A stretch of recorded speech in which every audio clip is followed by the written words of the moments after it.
నమస్తే. This is Shaurya. Welcome to our channel. ఈరోజు మనతో పాటు ఏపీ హైకోర్టు అడ్వకేట్ రజనీ గారు ఉన్నారు. వారితో మాట్లాడదాం. నమస్తే మ్యామ్. నమస్తే అండి. మ్యామ్ ఎలా ఉన్నారు చాలా రోజుల తర్వాత? బాగున్నానమ్మా, మీరు బాగున్నారా? I'm good. మ్యామ్ ఇప్పుడు అంటే జనరల్‌గా చాలా దాని మీద శివాజీ గారు చేసిన వ్యాఖ్యలు ఏవైతే ఉన్నాయో, దీనికి సంబంధించి కంటిన్యూస్ గూడాను మహిళలు ఓటింగ్ ఏదైతే ఉందో అది 95% ఇంచుమించుగాను శివాజీ గారు చెప్పిన వ్యాఖ్యల్ని ఆమోదిస్తూ వస్తూ ఉంది. అండ్ మోర్ ఓవర్ కొంతమంది మాత్రము స్వతంత్రాన్ని అణిచేస్తూ ఉన్నారు. మీరెవరు చెప్పడానికి, మా క్లోత్స్ గురించి గూడా ఈవెన్ అని జెప్పేసి అంటూ ఉన్నారు. ఇక్కడ ఒక కన్‌ఫ్యూజన్ ఒస్తుంది బాగాను. ఈవెన్ నేను గూడాను. స్వతంత్రం అంటే ఏంటి అసలు? ఎక్కడ అణిచేస్తూ ఉన్నారు? సో మీరేమంటారు అసలు? అంటే దీనికి సంబంధించి మహిళా కమిషన్ గూడా ఒక లిఖిత పూర్వకంగా ఒకటి రాయిపిచ్చుకుంది. ఇంకొకసారి శివాజీ గారు ఇలాంటి మాటలు, వ్యాఖ్యలు చెయ్యరు అని జెప్పేసి. సో అందులో బూత్ ఎంతుంది? తప్పెంతుంది? ఈ సమాజం ఎట్లా తీసుకుంది దాన్ని? యాజ్ ఏ అడ్వకేట్‌గా మీరేం జెప్తారు? నమస్తే అమ్మా. ముఖ్యంగా ఇలాంటి విషయాలు మాట్లాడేటప్పుడు ముందు మనం అడ్వకేట్ కంటే ముందు మనం మహిళలం. సొసైటీలో ఉన్నాం. ఈ సభ్య సమాజంలో పురుషులతో ఈక్వల్ గా పనిచేస్తున్నాం. అంతరిక్షానికి కూడా వెళ్ళిపోయినాం ఆడబిడ్డలు. అంతరిక్షానికి కూడా వెళ్ళిపోయినాం. అంటే అన్ని స్థాయిలో, ఆకాశం అంత స్థాయిలో ఆడబిడ్డలు ఎదుగుతున్నప్పుడు ఒక్కొక్కసారి ఒక్కొక్క రకంగా మన వేషధారణ మారుతూ ఉంటుంది. ఫర్ సపోజ్ కబడ్డీ ఆడేటప్పుడు షార్ట్సే వేసుకోవాలి. అదే మాదిరిగా షటిల్ ఆడేటప్పుడు చిన్న చిన్న స్కర్ట్స్, షార్ట్స్ అవంతా కామన్. సో దాంట్లో మనము అశ్లీలతని చూడలేము. బిడ్డకి పాలిచ్చేటప్పుడు తల్లి ఎంత మందిలో ఉన్నా సరే కొంగు చుట్టుకొని అట్టే పాలిచ్చేస్తూ ఉంటుంది, సిగ్గుపడదు. ఎందుకంటే ఆవిడ ధర్మాన్ని నిర్వహిస్తుంది కాబట్టి. 10 మందిలో ఏంటి పనులు వీళ్ళు అని చూసేవాళ్ళు అనుకున్నా, తన బిడ్డ ఆకలి తీర్చడం కోసం తన తల్లి చీర చెంగు పక్కకు పెట్టుకొని ఎవరికి కనపడకుండా బిడ్డకి పాలిస్తుంది. సో అశ్లీలత అనేది వెతికే కొద్దీ దొరుకుతూనే ఉంటుంది. ఎక్కడో చాట ఏదో ఒక మూల. చాలా మంది ఈ రోజు మీరు బస్ స్టాండ్ లో, రైల్వే స్టేషన్ లో, వృత్తి దగ్గర కూడా బిడ్డలకి పాలిచ్చే ప్రదేశాలు అని సపరేట్ గా ఎందుకు పెట్టారంటే, ఒకవేళ పబ్లిక్ లో ఉండి బిడ్డలకి పాలు ఇస్తుంటే ప్రతి మగవాడి ఆలోచన అటువైపు వెళ్ళిపోతుందేమో, ఒకవేళ చూపు మారిపోతుందేమో అనే ఉద్దేశంతో ప్రత్యేకమైనటువంటి గదులు ఏర్పరిచినారు. ఎందుకంటే చాలా చాలా చోట్ల బస్సుల్లో అలాగా బిడ్డలకి పాలిచ్చేయడం, రైల్వే స్టేషన్ లో పాలిచ్చేయడం అలా జరుగుతున్నప్పుడు ప్రతివాడి కాన్సంట్రేషన్ మారిపోతుంటుంది. అంటే మీ బుద్ధే వంకర బుద్ధి అనే బదులు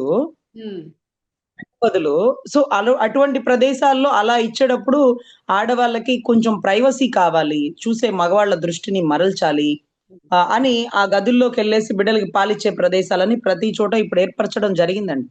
అది సెంట్రల్ గవర్నమెంట్ ప్రాజెక్ట్ లాంటిది.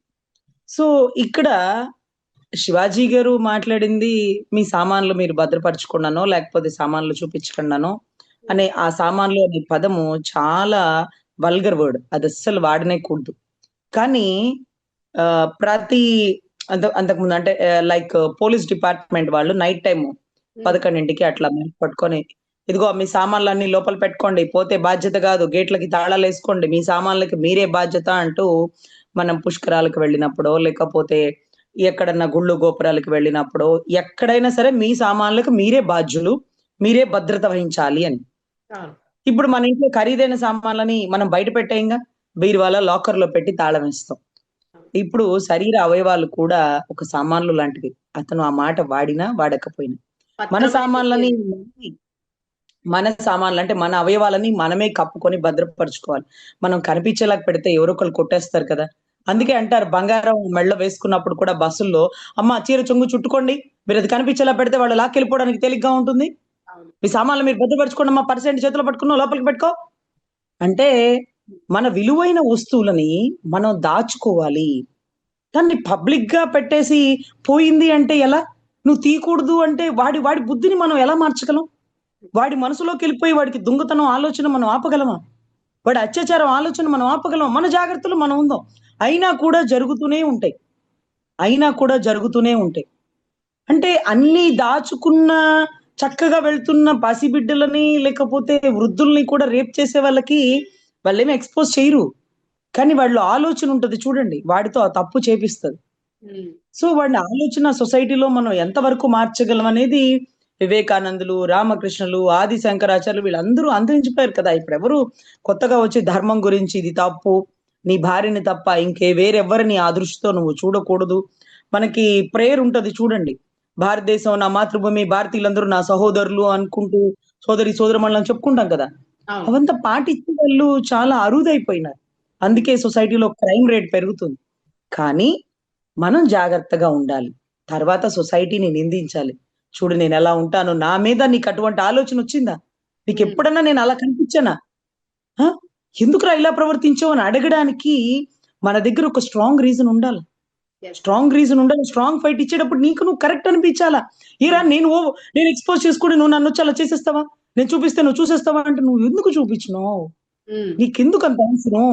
నీ భర్తకి కదా నువ్వు ఇంప్రెస్ చేయాలి. ఒకవేళ సినిమాలో ఆడియన్స్‌ని ఇంప్రెస్ చేయాలి. సో, సినిమాల్లో డాన్స్ వేసేవాళ్ళు, వర్షం సీన్‌లో తడిచేవాళ్ళు, హ్మ్. స్విమ్మింగ్ పూల్‌లో హీరో, హీరోయిన్ పడి దగ్గరయ్యే రొమాన్స్ మూమెంట్ కూడా హీరోయిన్ ఆ స్విమ్మింగ్ పూల్ అది అయిపోగానే బయటకొచ్చి మొత్తం చుట్టుకొని చలికి వణుకుతూ నెక్స్ట్ ఈ డైలాగేనండి అంటది. అవును. అంటే దాని అర్థం ఏంటంటే ఎక్స్‌పోజ్ ఆ కాసేపే చేస్తారు కానీ పొద్దుగూకులు చెయ్యరమ్మా. అవును. మహానటి సావిత్రి గారు లేకపోతే ఇంకో మిగతా సినిమాల్లో వాళ్ళు చూసినప్పుడు హ్మ్. వాళ్ళు ఆ కాసేపు సీన్‌లో కొంచెం ఏమన్నా దగ్గరికి వెళ్తారు. మళ్ళీ తర్వాత అయిపోయాక చుట్టుకొని అట్లే కూర్చుంటారు. అంటే ఆ 4 గోడల మధ్య జరిగిద్ది కాబట్టి వాళ్ళు ఎక్స్‌పోజ్ చేశారు. ఆ కాసేపు సీన్ కోసం తర్వాత వాళ్ళు రెగ్యులర్‌గా ఉన్నారు. కానీ ఈ హ్మ్. సభ్య సమాజంలో షాప్ ఓపెనింగ్‌లకొచ్చేటప్పుడో, లేకపోతే థియేటర్‌లకి, సినిమాల దగ్గరికి వెళ్ళేటప్పుడో, లేకపోతే ఆడియన్స్‌ని ఇంప్రెస్ చేద్దాం అనుకున్నప్పుడో, మీరు మన భారతదేశంలో పుట్టి ఉన్నారు అని ఒక్కటి గుర్తుపెట్టుకుంటే, మీ హ్మ్. వేషధారణ ఆటోమేటిక్‌గా మారిపోతుంది. అవును. అంటే లైక్ ఇప్పుడు చూడండి తిరుమల, తిరుపతి దేవస్థానం ఉంది. హ్మ్. నువ్వెంత కోటీశ్వరురాలైనా సరే, నువ్వెంత పెద్ద విశ్వ సుందరివైనా సరే, నోరు మూసుకొని చీర చుట్టుకొని రావాల్సిందే. హ్మ్. మగవాళ్ళైతే పంచె కట్టుకొని రావాల్సిందే. పసిబిడ్డలైనా సరే, ఏది 18, 14, 12, 13 ఏ పిల్లలైనా వాళ్ళ డ్రెస్సు మీద చున్నీ ఉండాల్సిందే. హ్మ్. ఇది పద్ధతి. పద్ధతిని తిరుమల, తిరుపతి దేవస్థానం ఇంప్లిమెంట్ చేస్తుంది గానీ, సొసైటీ మొత్తంలో ఇంప్లిమెంట్ చేయడం అంటే కరెక్ట్ కాదు. హ్మ్. ఆడబిడ్డలకి స్వేచ్ఛ ఉండాలని. సో, అదెలా ఉంటుందంటే, సపోజ్ మాకు వచ్చినప్పుడు, మేము చదివే కాలేజీలో, స్టెల్లా కాలేజీలో చాలా మంది మార్వాడీస్ ఉండేవాళ్ళు. నాకు హ్మ్. కూడా ఎప్పుడు జీన్స్ ప్యాంట్ వేసుకోవాలనిపిచ్చేది. మా నాన్నగారు ఎప్పుడు చుడీదార్ ఇచ్చి, 2 వైపులా పిన్నీసులు, చున్నీలు ఇవంతా ఉండేది. అవును. కానీ ఏదో ఒక రోజు ఆ డ్రెస్ వేసుకోవాలి. ఎంత బావుందో ఆ డ్రెస్‌లో నేనైతే బావుంటానేమో అనుకుని అంత తాపత్రయపడిపోయేదాన్ని. డ్రెస్ హ్మ్. వేసుకున్నంత మాత్రాన తప్పు చేస్తాను, తప్పు దారిలో వెళ్ళిపోతాను, తప్పుడు ఆలోచన వస్తుందంటే అది తప్పు. అది అవును. కూడా ఏమి ఎక్స్‌పోజింగ్ కాదు కదా! మామూలు డ్రెస్సే కదా! అవును. అయినా సరే కుటుంబ సభ్యులు ఏ రోజు నాకు జీన్స్‌కి పర్మిషన్ ఇచ్చేవాళ్ళే కాదు. హ్మ్. ఎప్పుడు పంజాబీ డ్రెస్‌లే. ఎప్పుడన్నా కాలేజీలో ఏదన్నా ఫంక్షన్స్ జరుగుతున్నప్పుడు వాళ్ళు బట్టలు విప్పేసినప్పుడు, ఆ బట్టలు ఒక్కసారి వేసుకొని అద్దంలో చూసుకుంటూ చాలా బాగున్నాననిపిచ్చేది. కానీ ఆ బట్టలు వేసుకోవడానికి పర్మిషన్ ఇచ్చేవాళ్ళు కాదు. ఎందుకంటే సొసైటీ కరెక్ట్‌గా లేదు. మీరిలాగే ఉండాలి, మీరిలాగే ఉండాలి, మీరిలాగే ఉండాలి. మనం పొద్దుగూకులు సొసైటీ కోసం మనం మారిపోవాలా? అప్పుడప్పుడు మన ఆలోచనలు, మన ఇష్టాలు, మన స్వేచ్ఛ, స్వతంత్రం ఉండాలి కదా! మరీ హ్మ్. ఎక్స్‌పోజింగ్ మనకు నచ్చిన బట్టలు వేసుకోవాలి కదా! బట్టల్లో కూడా తండ్రులు, అన్నలు, భర్తలు ఆక్షేపణలు చూస్తుంటే, ఏంటి అవతారం ఏంటి? మార్చు, ఆ చీర కట్టు. మనం వేసుకుంది పంజాబ్ డ్రెస్సే. లేకపోతే ఇంకొకటే. కానీ వాళ్ళు ఇలాగే ఉండు, అలాగే ఉండు అని ఆక్షేపించడం కరెక్ట్ కాదు. ఆడబిడ్డల మీద మీ పెత్తనం కరెక్ట్ కాదు. హ్మ్. ఆడపిల్లలకి స్వేచ్ఛగా ఉండనివ్వండి అంటూ ఎందుకంటే వాళ్ళు ఆడబిడ్డలు. బావుందమ్మా డ్రెస్ వేసుకో భలేదానివే వేసుకో తల్లి. నీకంటే ఏంటి చక్కగా ఉంది గదా! వేసుకోమ్మా. అనేంత స్వేచ్ఛ, స్వతంత్రాలు ఎవరి కుటుంబ సభ్యులకి ఇవ్వరు. పైకి ఎన్ని చెప్పినా ఆడబిడ్డల మనసులో చక్కగా అందంగా రెడీ అవ్వాలని ప్రతి ఒక్క ఆడబిడ్డకి ఉంటుంది. హ్మ్. కానీ అందంలో కూడా ఈ ఎక్స్‌పోజింగ్ లేకుండా పద్ధతిగా ఉండండమ్మా. 10 మందిలో బయటికెళ్ళేటప్పుడు సొసైటీలో మిమ్మల్ని గమనిస్తుంటారు. మీరు వేసుకునే వస్త్రధారణ బట్టే మిమ్మల్ని అంచనా వేసే సొసైటీ ఇది. మనం హ్మ్. వేసుకునే బట్టలను బట్టే. నేనెప్పుడు నేనెప్పుడు చుడీదారు 2 వైపులా చున్నీలు, లేకపోతే చున్నీ కామన్‌గా, లేకపోతే సారీ కామన్‌గా, లేకపోతే యూనిఫార్మ్ కోట్ ఎప్పుడు ఉంటది. మా బిడ్డ ఎప్పుడు జీన్సులు వేయాలి, టాప్స్ వేయాలి, ఇలా ఉండాలి, అలా ఉండాలనుకుంటూ ఆ అమ్మాయి డ్రెస్ కూడా అమ్మాయికుంటుంది. కానీ నాకంటే గొప్ప మనసు ఆ పిల్లకుంటుంది. తను పుట్టినరోజు రోజున జీన్సు, ప్యాంటు అని కోప్పడి నాకొద్దు అన్నా అయినా సరే ఖరీదైన జీన్స్‌లు, ఖరీదైన టాప్‌లు కొనుక్కుంటుంది. కానీ పుట్టినరోజు రోజున సాయంత్రం వెళ్లి వృద్ధాశ్రమంలో ప్రతి ఒక్క పెద్దావిడకి ఇచ్చి వాళ్ళకి ఆధార్ కార్డ్ అయిపోయిందంట, వాళ్ళకి ఆరోగ్యశ్రీ అయిపోయిందంట, వాళ్ళ సమస్యలన్నీ నాకొచ్చి చెప్తూ ఉంటది. అంటే వేసుకునే వస్త్రాన్ని బట్టి నేను మంచిదాన్ని, నా కూతురు స్టైల్ గా ఉంది, మంచిది కాదు అనడానికి లేదు. వాళ్ళ బుద్ధి చాలా గొప్పగా ఉంటది. మనం వేసుకునే వస్త్రాన్ని బట్టి మన క్యారెక్టర్ ని అంచనా వేస్తే ఎలా? అవును. సో కానీ ఎక్స్‌పోజ్ అనేది లిమిటెడ్‌గా ఉండాలి. ఎక్కువ హ్మ్. చేయకూడదు. ఆయన ఆయన చెప్పడం కూడా శివాజీ గారు, "అమ్మ ఇక్కడి దాకా వేసుకోండి బావుంటుంది. మరీ ఓపెన్ చేసేయకండమ్మా. అవును. మీ సినిమాల్లో మీరు భద్రపరచుకోండమ్మా" అన్న వైఖరితో మాట్లాడినారు. నిజంగా మా మనసులో అలాగే ఉంటుంది. చక్కగా అవును. అందంగా రెడీ అయ్యి హ్మ్. సర్వసాధారణం మీకైనా, నాకైనా ఒక మంచి హీరోయిన్ డ్రెస్ చూస్తే కనీసం అంటే ఎవరు మనల్ని గమనించకుండా ఉంటే బావుంటది ఆ డ్రెస్ యెస్ ఉన్నప్పుడు. మ్యామ్. మరి ఎగ్జాక్ట్‌లీ. సపోజ్ ఇప్పుడు ఇప్పుడు మనం గుంటూరు సిటీలో ఉంటున్నాం మేము. హ్మ్. ఇక్కడ టైట్ షర్ట్స్, టైట్ జీన్స్ వేసుకొని వెళ్తానంటే చూసేవాళ్ళు బాగోదురా తల్లి, ఇక్కడ బాగోదమ్మా. హ్మ్. అది ఇది అని నచ్చ చెప్పుకుంటొస్తే వాళ్ళేమనుకుంటారు, వీళ్ళేమనుకుంటారు, అమ్మ నీ కూతురు ఇష్టం నీకు గౌరవం లేదా అమ్మా? వాళ్ళ కోసం, వీళ్ళ కోసం అనా అమ్మా? అమ్మా ప్లీజ్ అమ్మా నా గురించి ఆలోచించమ్మా. నిజంగమ్మా వాళ్ళు వేసుకున్నారు చూడు ఎంత బావుందో. ఇది బావుంటదమ్మా. ఇది డ్రెస్ ఇలాగే టైట్‌గా ఉంటదమ్మా టాపు అంటే, నా మనసు ఒప్పుకునేది కాదు. కానీ వాళ్ళ కోసం ఏంటి? నా బిడ్డ కోసం కదా! అని చెప్పి ఒక్కొక్క ట్రిప్ నేను కొని తనకిచ్చేదాన్ని.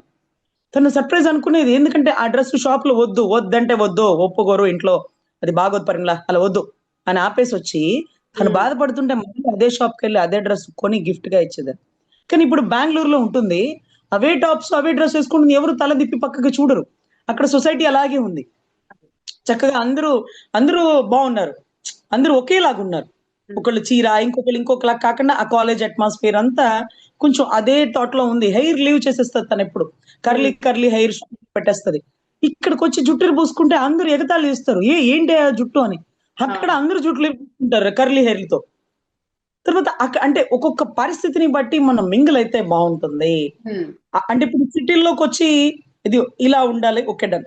పల్లెటూరులో వచ్చి అలా జుట్లు ఇరబోసుకొని ఏమే దెయ్యం పట్టిద్ది నీకు ముందు జుట్టుకు ముడే అవును. సో, ఇట్లా మన బిడ్డల ఆలోచన ఏంటనేది మనకు తెలుసు.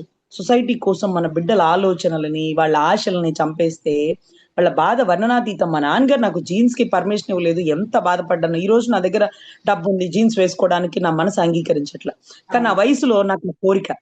ఇప్పుడు నాకు డబ్బుంది. నాకు వేసుకుందామంటే, ఏమనుకుంటారో ఈ టైంలో ఇలాగా ఈ వయసులో ఇంత సొసైటీకి ఒక మెసేజ్ ఇస్తా జీన్స్ వేసుకుంటే. ఏమోలే వద్దులే అని ఆ కోరిక చచ్చిపోయింది. కానీ కోరిక వచ్చిన రోజున సపోర్ట్ చేసిన వాళ్ళెవరు లేరు.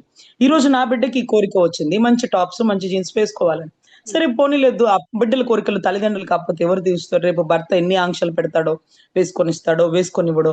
అందుకే నాకనిపించింది పెళ్లి చూపులప్పుడు కూడా ఆ అమ్మాయి ఇలా ఉంటుంది. మనలాగా చక్కగా చీరలు, గీరలు అవసరాన్ని బట్టి పెళ్ళిళ్ళకి, ఫంక్షన్‌లకి, గుళ్ళకి కడుతుంది గానీ, రోజు లంగావోణీలేసుకోమంటే, ఆ పిల్ల అవును. చదువుకున్న విధానానికి అలవాటు లేదు. మీరు ఆ అమ్మాయిని గౌరవించాలి. ఆ అమ్మాయికి నచ్చినట్టుగా అమ్మాయికి ఇష్టాలు ఇలా ఉంటాయి. మీకిష్టమైతే రండి. హ్మ్. ఎందుకంటే మీ ఇష్టాలు, అమ్మాయి ఇష్టాలు కలవాలి అని మనస్ఫూర్తిగా నాకు చెప్పాలనిపించింది. ఎందుకంటే మేము ఇప్పుడు మా భర్తకి అనుగుణంగా ఉంటున్నాం. ఇలాగే ఉండాలి, ఇలాగే తినాలి, ఇలాగే వెళ్ళాలి, ఇక్కడికే వెళ్ళాలి, అక్కడికి వెళ్ళకూడదు, వాళ్ళతో వెళ్ళకూడదు. ఇవన్నీ ఆంక్షలు మాకు బావున్నాయి. మాకు నచ్చినియి. మాకు అలవాటయిపోయింది. కానీ వాళ్ళకలా అలవాటు లేదు. ఏదో ఇప్పుడు మేము అందుకనే ఎక్కడన్నా షాపింగ్ మాల్‌కి వెళ్తే ప్రతి డ్రెస్ వేసుకొని అదేంటది అక్కడ స్టైల్. అక్కడ స్టైల్ చూస్తారు. రెడీ అయ్యే రూమ్ ఉంటది కదా! దాంట్లో నుంచొని ఒక సెల్ఫీ దిగి మళ్ళీ బయటకొచ్చి నా డ్రెస్‌తో నేనొచ్చేస్తాను. కానీ నా కోరిక చావదు చూడండి. అవును. సొసైటీలో ఇలాగే ఉండాలని ఒక అలవాటయిపోయింది మైండు. ఆ జీన్స్ వేసుకొని ఒకవేళ అందరూ పర్మిషన్ ఇచ్చినా నడుస్తుంటే నాకు ఇబ్బందిగా ఉంటది. అవును. నాకు ఎంబారసింగ్‌గా ఉంటది. కానీ కానీ ఆ రూమ్ ఉంటది కదా! రెడీ అయ్యే రూమ్‌లో మాత్రం ఆ ట్రయల్ రూమ్‌లో మాత్రం నేను చాలా అందంగా మంచి మంచి డ్రెస్సులతో ఫోటోస్ దిగేదాన్ని. సో, అవును. అట్లా మన ఇష్టాలు ఒక రకంగా ఉంటది. సొసైటీ కోసం ఇంకొక రకంగా ఉంటాం. పోనీ హ్మ్. అదే రకంగా మనం కూడా ఉండొచ్చు కదా! మిమ్మల్ని ఎవరు ఆపుతారంటే ఆఫ్‌కోర్స్ ఎవరు ఆపరు. కానీ ఎందుకనో నచ్చట్ల. హ్మ్. అలా బాగోదు. మనం 10 మందికి ఒక రోల్ మోడల్ అవ్వాలన్నప్పుడు మనము మన వేషధారణ, మన మాట తీరు, మన బిహేవియరు, మన ప్రతి చేసే పని ప్రజలు మనల్ని గమనిస్తుంటారు. హ్మ్. సో, మనకి మనం నచ్చినట్టు మనం కాదు సొసైటీలో ఇలా ఉండాలి అని నేర్పించాలన్న ఉద్దేశంతో హ్మ్. కొంత మనలో కోరికలు, మనలో ఆశలు కొన్ని చంపుకొని కొన్ని సొసైటీ కోసం ఉంటాం. సపోజ్ వివేకానందులు ఎప్పుడు కాషాయం బట్టలు వేసుకుంటారు. మంచి మెసేజ్ అందిస్తారు. అది అంటే వేసుకునే బట్టల్ని బట్టి మనం అంచనా వేయకూడదు. కాషాయం వేసుకుంటే చికాగో నగరానికెళ్ళి స్పీచ్ ఇచ్చేటప్పుడు ఆయన్ని భిక్షగాడు అనుకున్నారట. ఆయన అవును. మాట్లాడడం బిగిన్ చేశాక he was a number 1 speaker అన్నమాట. అక్కడున్న అందరు స్పీకర్‌ల కంటే. అవును. సో, మనం బుక్ కవర్‌ని బట్టి లోపల ఏముంటుందో అంచనా వేయకూడదు. చీరలు వేసుకున్న వాళ్ళు మంచులు, మంచి వాళ్ళు జీన్సులు వేసుకున్న వాళ్ళు తప్పుడు వాళ్ళు అనకూడదు. ఇప్పుడు పిల్లల ట్రెండ్ అంతా ఉంది. మేము ఎదిగే మైండ్ సెట్ కదా! మా మనసులో ఏముందో తెలుసుకోరా నువ్వు. నువ్వు అలా ఎలా డిబేట్ ఇచ్చేస్తావు ఆడపిల్లలు ఇలాగే ఉండాలి, ఇలాగే ఉండాలి అనేసి. మీ నాన్న నీకు అలా ఆంక్షలు పెట్టబట్టే కదా నువ్వు బాధపడ్డావు, నువ్వు కూడా సొసైటీ మొత్తానికి అలా ఆంక్షలు పెట్టేస్తావా అంటే అలా కాదు. సొసైటీకి తగ్గట్టు ఉండాలా, చూసేవాళ్ళు ఏమనుకుంటారు అనేది ఒకటి. ఎందుకంటే ఈ సొసైటీలో బతుకుతున్నాం కాబట్టి. సో ఇప్పుడు అమెరికాకి వెళ్ళారనుకోండి, మనము జీన్స్ వేసుకుంటే ఎవ్వరు మనల్ని తిరగదిప్పి చూడరు. మనకు కూడా ఫ్రీగా ఉంటుంది. అవును. సో మనము స్కర్ట్ వేసుకున్నా, షార్ట్ వేసుకున్న ఎవరు చూడరు. మరీ బికినీల ఫోటోలు బయటికి రిలీజ్ చేయడం ఒక్కటే నాకు అస్సలు నచ్చదు. అదే మ్యామ్ ఇప్పుడు ఇప్పుడు సుమ గారు ఉంటారు, అవును అవును ఆవిడ చీర కట్టుకోవడం మానేసి కొన్ని సంవత్సరాలు అయిపోయింది. అవును. ఆవిడ చీరలు కట్టడం మానేసి ఏ యాంకరింగ్ కూర్చున్నా ఒక టాప్స్ వేసుకొస్తారు, ఒక జీన్స్లు వేసుకొస్తారు, ఒక లాంగ్ ఫ్రాక్లు వేసుకొస్తారు. చీరలు అంతరించిపోయింది. ఎందుకంటే ట్రెండ్ ని బట్టి వేసుకొస్తుంది కానీ ఎక్కడ ఎక్స్పోజింగ్, స్లీవ్లెస్ ఇదంతా కుదరదు. ఎందుకంటే ఒక ఒక ఒక మైండ్ సెట్ కి అలవాటు పడిపోయాం. అప్పుడు ఆవిడైనా మేమైనా ఒక సైడ్ కి అలవాటు పడిపోయాం. సో ఇటువంటి పరిస్థితుల్లో చిన్న చిన్న పిల్లలు, ఇప్పుడు సుమ గారు చాలా స్ట్రిక్ట్ గా ఉంటారు, కానీ వాళ్ళ అబ్బాయి మొన్న ఒక సినిమాలో ఏంట్రా లిప్ టు లిప్ కిస్ ఏంటి ఇది, ఏంటి సీన్లు అంటే అలా సొసైటీ అలా అయిపోయింది ఇక. సో మనం దాన్ని మార్చలేం, కానీ మనము సొసైటీలో ఉన్నందుకు సభ్య సమాజంలో ఒక మాట పడకుండా చాలా జాగ్రత్తగా అనుకువగా కొన్ని కోరికలు, కొన్ని ఆశలు, కొన్ని ఆలోచనలు చంపుకొనైనా మనం ఉండాల. సభ్య సమాజంలో ఇలాగే ఉండాలా అనే రూల్స్ నేను పాటిస్తున్నప్పటికీ నా కూతురు మీద కొంత పెట్టను. అది నీ ఇష్టం, బట్ ఇలాగే ఉండు, ఇలాగే మాట్లాడు, చాలా జాగ్రత్తగా మాట్లాడు. ఏ డ్రెస్ వేసుకున్నా ఇప్పుడు ఐశ్వర్య కూతురు ఉందండి, ఎక్కడికన్నా వెళ్ళినప్పుడు ఐశ్వర్య గారి కూతురు చక్కగా అమితాబ్ బచ్చన్ గారి దగ్గరికి ఎవరి దగ్గర ముందు కాళ్ళకి నమస్కరించేస్తుంది, ఎవరి దగ్గరికి వెళ్ళిన. బయటకు వచ్చినప్పుడు చూస్తున్నారా ఎలా వస్తారు, అమ్మాయి ఎక్స్పోజ్ చేసి స్కర్ట్లు షార్ట్లు వేయించదు. పద్ధతి అనేది నువ్వు ఇంట్లో ఎలా ఉంటున్నావు, పబ్కి వెళ్ళినప్పుడు ఎలా ఉంటున్నావు, లేకపోతే కాలేజ్కి వెళ్ళినప్పుడు ఎలా ఉంటున్నావు, ఫంక్షన్కి వెళ్తున్నప్పుడు ఎలా ఉన్నావు, 10 మందిలోకి వెళ్ళేటప్పుడు ఎలా, పరిస్థితులను బట్టి నీ వేషధారణ మార్చుకో. కానీ ఎక్కడ ఒకరితో తప్పు అని చెప్పించుకోవద్దు, ఎక్కడ ఒకరితో మాట పడద్దు, నీ కుటుంబాన్ని మాట పడనిచ్చేలా చెయ్యొద్దు. నీకు నచ్చినట్టు నువ్వు బతకడానికి సొసైటీ అన్ని రకాలుగా యాక్సెప్ట్ చేయదు. సో కొంత బౌండరీస్ ఉంటాయి, వాటిని ఖచ్చితంగా పాటిస్తే మనం జీవితంలో ముందుకెళ్తాం అనేది అక్షర సత్యం అండి. ఖచ్చితంగా యువత మీకు నచ్చినట్టుగా మీరు మంచి వస్త్రధారణ, ట్రెండింగ్ ని బట్టి, ఫ్యాషన్ ని బట్టి వేసుకోండి, కానీ ఎక్కడ అవతల వాడికి అవకాశం ఇవ్వకండి, అవతల వాడితో మాట అనిపించుకోకండి. బట్టలు వేసుకోండి, కానీ దాన్ని ఎక్స్పోజ్ చేసేంత వల్గర్ వేషధారణ, వల్గర్ బిహేవియర్ మాత్రం వద్దు. మీరు జీన్స్ వేసుకున్నారు, స్కర్ట్ వేసుకున్నారు, ఇంకోటి వేసుకున్నారు, అలా మీరు ఫాలో అయిపోయింది, చక్కగా నడుచుకుంటూ వెళ్ళండి, పనులు చూసుకుంటూ వచ్చేయండి. దీంట్లో ఎవరికో మీరు అందచందాలని వలకపోయారు. ఇప్పుడు చీర కట్టుకుంటారు, ఎంత చీర కట్టుకున్నా ఎక్కడ చుట్టి సస్తున్నారు, ఒక్కళ్ళన్నా ఎక్కడన్నా ఎక్స్పోజ్ లేకుండా ఉందా?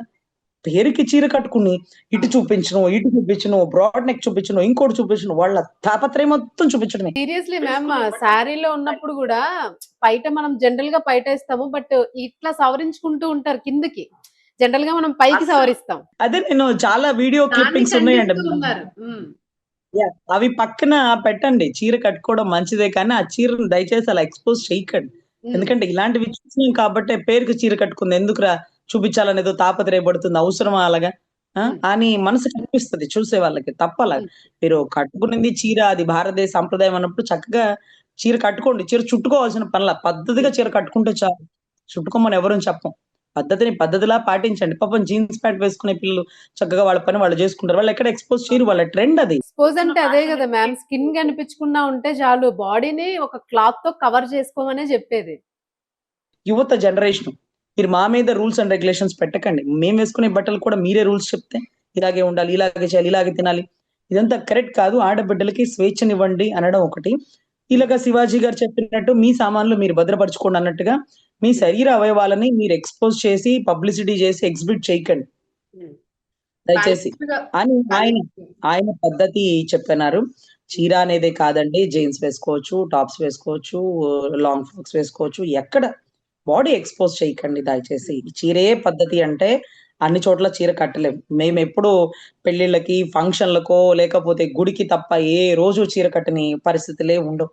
ఎప్పుడు 10 మందిలోకి వెళ్ళినప్పుడు చీర అన్కంఫర్ట్ గా ఉంటది మాకు, క్రౌడ్ లో అటు ఇటు లాగేస్తుంటారు, నెట్టేస్తుంటారు అని మేము ఎప్పుడు డ్రెస్సే వేసుకుంటాం. ఇంకా అసలు చున్నీ కట్టుకున్న అటు ఇటు వెళ్ళిపోతుంటదని నేను ఎప్పుడు బ్లాక్ కోట్ తోనే ఉంటుంటాను ఎక్కువ యూనిఫామ్ తో. సో మనిషిని పట్టి మన వేషధారణ ఉంటే బాగుంటుందని, పరిస్థితిని బట్టి మన వేషధారణ ఉంటే బాగుంటుందని నేను మనస్ఫూర్తిగా చెప్తున్నానండి.